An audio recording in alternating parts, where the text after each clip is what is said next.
दोस्तों नमस्कार, मैं नारायण सिंह बिष्ट। जैसे कि आप लोगों को पता है, फिलहाल मैं अपने संगठन के अध्यक्ष महोदय के साथ नॉर्थ ईस्ट के भ्रमण पर हूँ। भ्रमण करने का मेन उद्देश्य ये है कि हमारा कि जगह जगह जाके मीटिंगें करना और ARESM को अपने संगठन से जोड़ना और उनकी परेशानियों को लेके लास्ट में हम हेडक्वार्टर DGR जाके वो परेशानियाँ उनके सामने रखेंगे। ये हमारा उद्देश्य था इस विजिट का। तो विजिट के पहले दिन हमने 23 तारीख को लोखरा में मीटिंग किया था, जहाँ पर काफ़ी बड़ी संख्या में लोग आए थे।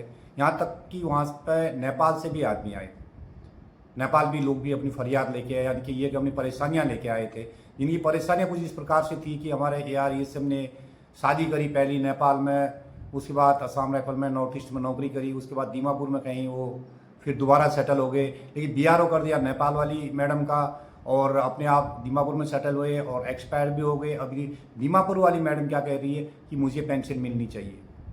जब डॉक्यूमेंटेशन देखा गया, कागज़ देखे गए, तो उनका तो उसमें नाम ही नहीं है। तो इस प्रकार की कई समस्याएं हमारे सामने आ रही हैं। अभी हमने लोकरा के बाद हमने कीमिंग में मीटिंग किया। कीमिंग में भी कुछ इस प्रकार का सवाल हमारे सामने आया कि जैसे हमारे ये मतलब सर्विसमैन एक्सपायर कर गया। एक्सपायर करने के बाद उनकी बेटी ने कंपनसेशन ग्राउंड से अपने असम राइफल से भर्ती होना चाहा, तो वहाँ से उन्हें बुलाया गया। अच्छी सी बात थी। वो DGR ने उन्हें बुलाया और वो रैली में निकल भी गई। जब डॉक्यूमेंटेशन चेक किया गया तो वहाँ पर पाया कि उनके नाम का जो BRO है 2003 का है और उनका जो सर्टिफिकेट है वो 2000 का है।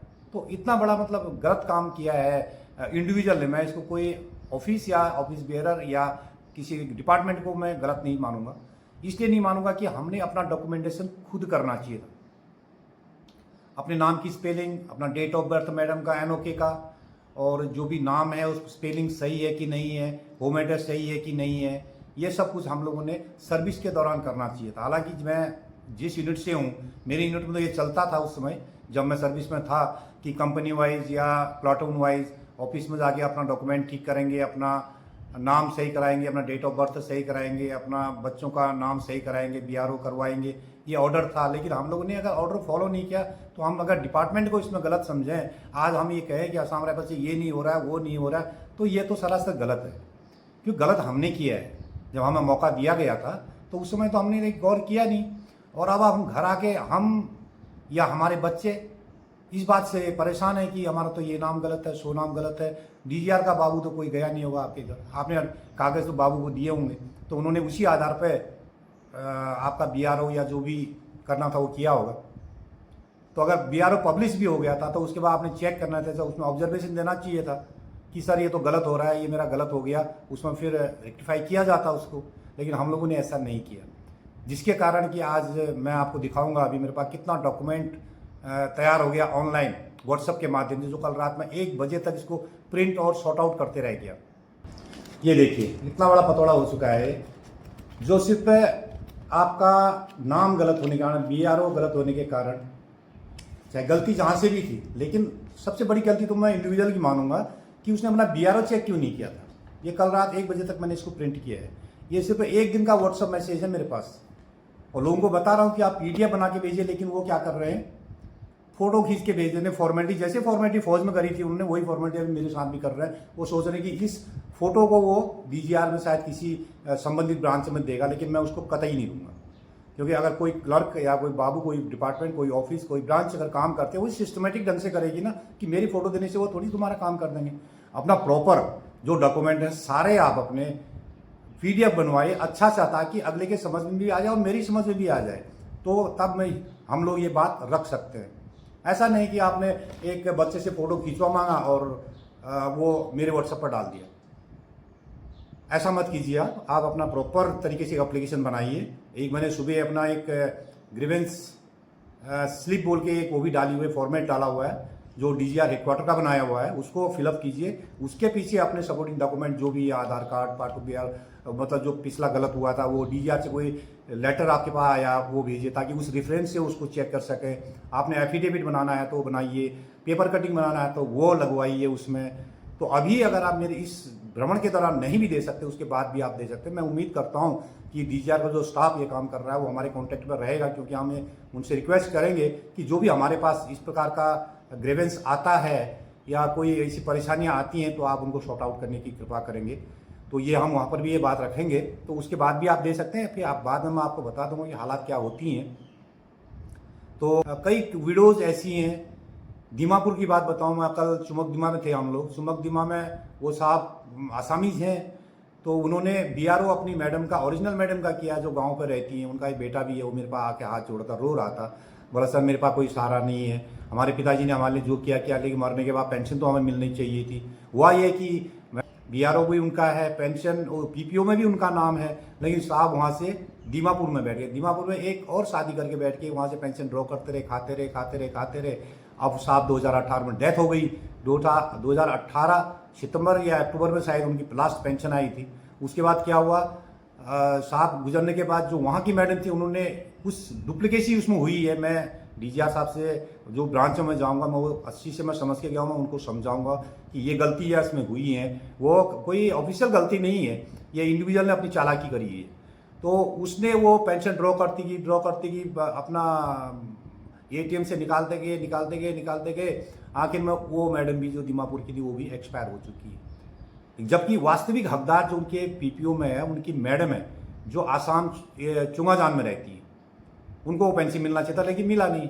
अब वो भी गुजर गई हैं। वो उसमें केस क्या था वो तो बात की बात है। हो सकता है अगर डीजीआर जो भी पेंशन ब्रांच है इनको बुलाना चाहे तो ये बुला सकता है, मैं इनका कॉन्टैक्ट नंबर भी दूंगा वहाँ पे। तो इस प्रकार के काम हमारे आदमी खुद गलत करके गए हैं, तो हम किसी और के ऊपर दोषारोपण कैसे कर सकते हैं? हम खुद ही गलत हैं। जब प्लाटूनों में अभी भी शायद मेरे ख्याल से सर्विस में होता होगा ये, अपने डॉक्यूमेंट ठीक करो, तो हमारे टाइम पे भी था, मैं कई बार करता था ये काम। तो जब हमने अपना ही ख्याल नहीं रखा तो हमारा ख्याल दूसरा कौन रखेगा? हमें ये पता नहीं कि हमारे बच्चे हमारे जाने के बाद कल के दिन जाना तो सबको है एक दिन, तो वो क्या करेंगे? नाम अगर गलत है अपनी जीते जी उसको करा के जाइए, डेट ऑफ बर्थ गलत है वो करा के जाइए, होम एड्रेस चेंज हुआ है वो करा के जाइए। नेपाल में आपकी पेंशन है, अभी आप कहते हैं कि हम आसाम में आके सेटल हो गए। अब गवर्नमेंट तो, भारत सरकार तो नेपाल पीपीओ को आपका पेंशन भेज रही है ना, तो आप वहाँ से ड्रॉ नहीं कर रहे हैं। तो अगर लाइफ सर्टिफिकेट वहाँ निकला, आप आसाम में आके सेटल हो गए, तो वहाँ पर डीजीआर को थोड़ी पता है कि, भारत सरकार को थोड़ी पता है कि इसकी पेंशन अब हमने आसाम में भेजनी चाहिए। उसके लिए तरीके से काम करना है। आप पीपीओ में जाइए नेपाल में, उनसे कहिए कि ऐसी ऐसी बात है। जो भी ऑफिशियल खानापूर्ति होती है, जो भी ऑफिस के कागज़ बनाने पड़ते हैं वो तो आपको करने पड़ेंगे। उसके बाद आप हमसे अप्रोच कीजिए, हमसे मत कीजिए, सीधे शिलोंग में जाइए, वहाँ पर ये परेशानी अच्छे से समझाइए उनको। घर से कागज़ भेज देने से, ये फोटो खींच के भेज देने से ये से काम नहीं होगा आपका। तो अभी इस विजिट के दौरान अगला जो हमारा पड़ाव है, आज 1 तारीख अप्रैल की, कल सुबह 4 बजे हम निकलेंगे यहाँ से सदिया के लिए। दूसरी जो बैठक होगी, सदिया के बाद जो अगली बैठक हमारी होगी वो जागुन में होगी। तो जागुन के बाद हमारा और प्रोग्राम जो होगा वो आपको मैं गुवाहाटी से बताऊंगा। और इसके बीच में कितना मुझे ये मिल पाता है और कितना इसमें डीजीआर सपोर्ट कर पाता है, कितना वहाँ पर उनको और डॉक्यूमेंट की ज़रूरत पड़ती है, वो बाद में देखने वाली बात है। लेकिन जो भी लोग अब भेजेंगे ना, तो आप अपना प्रॉपर कार्रवाई करके भेजिए और कॉन्टैक्ट नंबर अपना होम एड्रेस भेजिए, ताकि अगर डीजीआर के जो बाबूजी है, अगर वो आपसे कांटेक्ट भी करना चाहें कि ये डॉक्यूमेंट तुम्हारी गलत है, इनको दोबारा भेजिए, तो कैसे करेगा वो बंदा? आप अपना फ़ोन नंबर भी नहीं देते। अगर कोई लोग फ़ोन नंबर दे रहे, मैं खुद ही एक दो नंबर से कांटेक्ट करना चाहा, वो बोला अगर सर्विस में नहीं है, तो लापरवाही तो आप हम खुद कर रहे हैं ना, हम अब दोष दे रहे हैं दूसरे को, तो ये गलत है। आपको मेरी रिक्वेस्ट है कि जो भी काम करते हैं आप सही कीजिए, ये आपके लिए है। तो अभी ज़्यादा नहीं कहते हुए मैं अपनी बात को यहीं पर समाप्त करता हूँ। ये सूचना मेरी हर एक को दीजिए, ताकि अपने काम, अभी भी आपके पास समय है, मेरे व्हाट्सएप पर डाल सकते हैं, ताकि मैं इसको प्रॉपर तरीके, दूर दराज के जो लोग हैं वो कार्रवाई सही करिए। और जो ग्रीवेंस स्लिप मैंने भेजी है उसको फिलअप कीजिए, उसमें लिखिए अपना कॉन्टैक्ट नंबर, लिखिए अपना सिस्टमेटिक ढंग से लिखिए। आपको अगर नहीं आता है, अगल बगल में बच्चों से पूछिए, और अपने साइबर कैफे में जाके, जहाँ पर प्रिंटर या कंप्यूटर का काम होता है, प्रिंटिंग होता है, वहाँ पर उसके पास होगा, उससे आप इसको स्कैन करवाइए, बढ़िया से स्कैन करा के मेरे व्हाट्सएप पर डाल दीजिए। और ये 5 तारीख तक मेरे पास जो आएंगे मैं वही एक्सेप्ट करूँगा, क्योंकि फिर मैं कहीं पर इसको प्रिंट नहीं कर पाऊँगा। अभी के लिए इतना ही, धन्यवाद, नमस्ते।